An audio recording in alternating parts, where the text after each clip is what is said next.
Welcome to Coyote's Corner. This episode we'll be listening to Mark Chamberlain tell a folk story, The Man Who Had No Luck. Once upon a time, there lived a man on a mountaintop. The man had most everything he needed to be happy. And he thought about that and said, why am I not as happy as I could be? And he decided that he had no luck.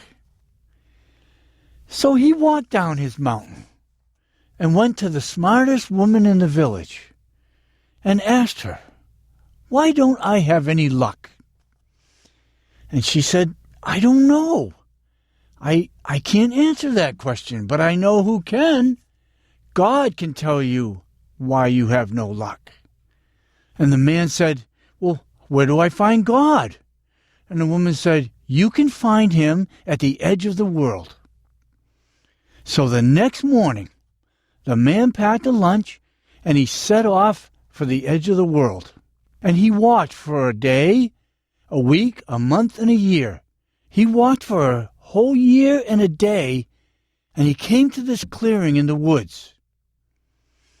And on one side of the clearing were 4 or 5 real, rugged, beautiful wolves.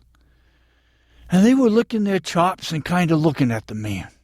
And on the other side of the clearing was one lone, skinny, scrawny wolf. So the man walked over to the one lone wolf. And the one lone wolf said, where are you going? And the man explained to him. He said, I'm going to find God. I'm going to the edge of the world to ask him why I have no luck. Well, the wolf said, can you ask a question for me? And the man said, sure, I can do that. And the wolf said, ask God why I'm not strong and beautiful and rugged like my brothers and sisters over there, and why I'm so scrawny. And the man said, sure, I'll ask God that. And he turned and he started walking to find the edge of the world. And he walked for another day, week, a month, and a year. He walked for a year and a day, and he came upon another clearing in the woods. And in this clearing there were these beautiful tall trees, all leafed out, big, huge, beautiful branches. But in the middle of them was one little scrawny tree. And the man walked over to that tree, and the tree said, and where are you going? And the man said, I'm going to the edge of the world to find God and ask him why I have no luck. And that little scrawny tree said, oh, could you ask God a question for me? And the man said, sure. Why not? And the tree said, will you ask God why I'm so skinny and scrawny and small and not like my brothers or sisters, these tall, beautiful trees around me? And the man said, yes, I'll ask God that. And he turned and he walked on. And he walked for a day, a week, a month, and a year. He walked for a whole year and a day until he came to another clearing in the woods. And in that clearing was a beautiful little red-roofed cottage with a white picket fence leading up to the front door. And on either side of the fence was beautiful flower gardens.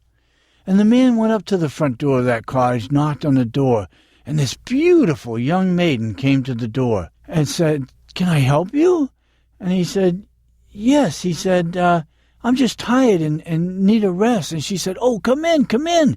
And she invited him in, and they sat down, and she brewed him some tea, and then she made him a little snack, and she said, well, where are you going? And the man said, I'm going to the edge of the world to ask God why I have no luck. And she said, oh, would you ask God a question for me? And the man said, sure. What is it?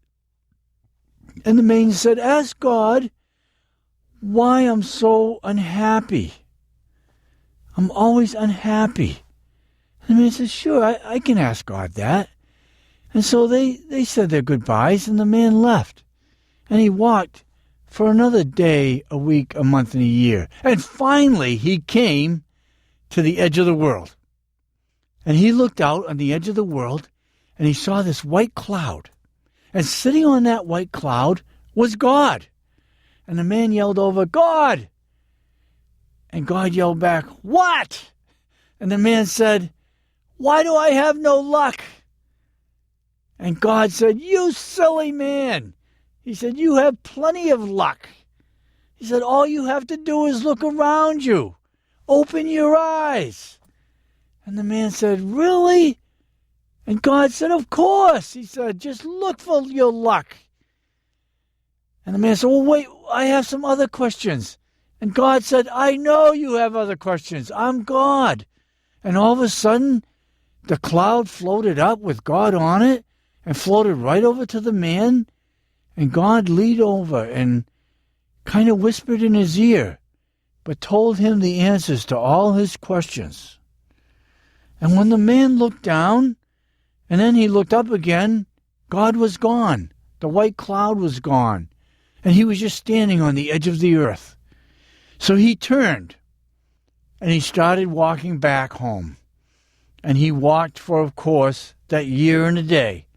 But first he came to that beautiful cottage with the red roof, the white picket fence, and the beautiful flowers, and the beautiful maiden. And he walked up to the door, knocked on the door, and she was so happy to see him. She reached out and pulled him in and said, "Come in, come in. Come sit down and rest yourself.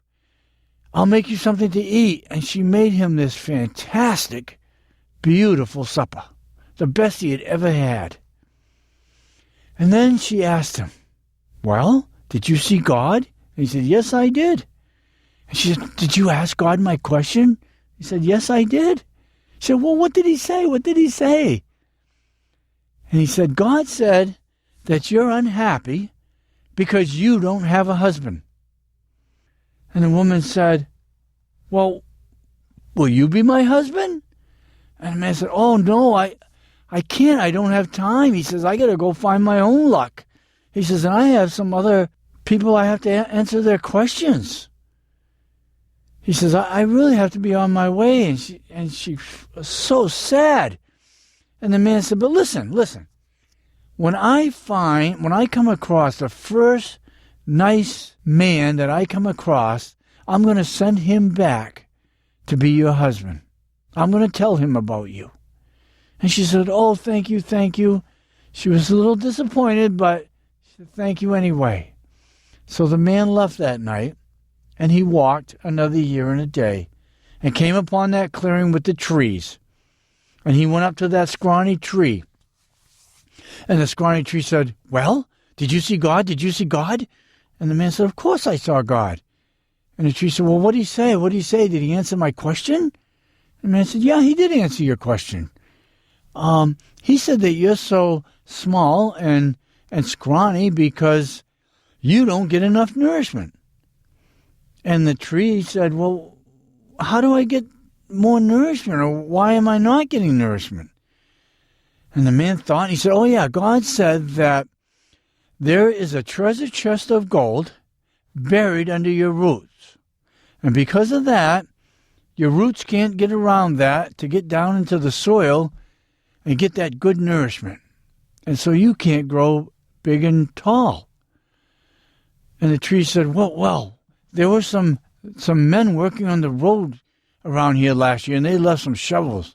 Would you dig up that pot of gold and then replant me in the nice rich soil so I can grow big and strong?" And the man said, "Oh, no." He said, "I just don't have time. I just don't have time to do that. I have to look for my own luck and find my own luck and go on and answer other questions." So the tree said, "Fine. Thank you for that information anyway." And the man said, "Well, listen. What I'll do is when I find the first strong man," he said, "I'll send him back here to dig up that pot of gold and replant you. Because I'm also going to send him further on to get married to a beautiful maiden that lives in the cottage. And I think I'll find someone." And the tree said, "Oh, thank you, that would be great." And the man turned and continued on. And he walked another year and a day until he came upon that clearing with the wolves. And again, instead of going to those real strong, big-looking wolves, he went over to the scrawny one. And the scrawny one said, Oh, you're back. Did you find God?" And the man said, "Yes, I did." And he said, "What did God say?" And the man thought for a second. He said, Oh, God said that you need more nourishment. He said, wait. He said, God said something about you need to eat more red meat. And the wolf said, well, where do I find that? Or that's it? And the man said, well, let me think. He said, oh, yeah, I remember God's exact words. He said that you need to eat the first foolish animal that comes along. And so the wolf did. That was Mark Chamberlain telling The Man Who Had No Luck. Michael Lang sat down with Mark to get a little background on that story and see where it came from. We're going to listen to that interview now. Well, thank you, Mark, for sharing that story with us and for sitting down and talking a little bit more about that story. Well, thank you. So, where did that story originally come from? That story, the version that I use is from the British Isles, and I first read it in a book of famous folk tales. What is it about this story that made you want to tell it when you first read it? Well, for me, it's related to a personal story only because it's about this one person that has things happen to them that is really important to life. Right. He's kind of going on this journey. Right. And meeting people along the way. And it has a strong moral message to people or all types of people that, in the end of the story. Yeah, let's talk about that more a little bit more. What do you see the moral of this story being as you tell it? Well, I see the moral as like I said, a strong message which says that, you don't have to be going for the big prize. Right. Or even if you are going for the big prize, don't forget to look at the little gifts along the way. Right. And open your eyes. This man certainly had some opportunities along the way. Oh, yes. He could have been very happy with happily married and very rich. Right. And was fixated on finding his luck. Right. So I think that is the main message is that keep your eyes open and make sure that you're looking for the opportunities that you have and not just your own goal. What sorts of places have you told this story? I know I've heard you tell it at a couple different venues. Yeah, I told this story at a restaurant in Rye called Serenity. Right.